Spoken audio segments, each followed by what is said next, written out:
سلیم بن حیان نے بیان کیا، انہوں نے کہا کہ میں نے مروان اصفر سے سنا اور ان سے انس بن مالک نے بیان کیا تھا کہ حضرت علی رضی اللہ عنہ یمن سے نبی کریم صلی اللہ علیہ وسلم کی خدمت میں حاضر ہوئے تو آپ نے پوچھا کہ کس طرح کا احرام باندھا ہے؟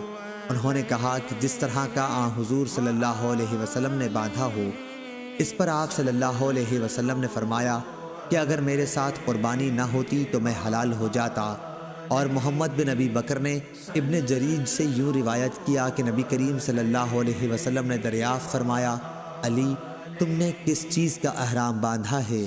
انہوں نے عرض کی، نبی کریم صلی اللہ علیہ وسلم نے جس کا احرام باندھا ہو اسی کا میں نے بھی باندھا ہے۔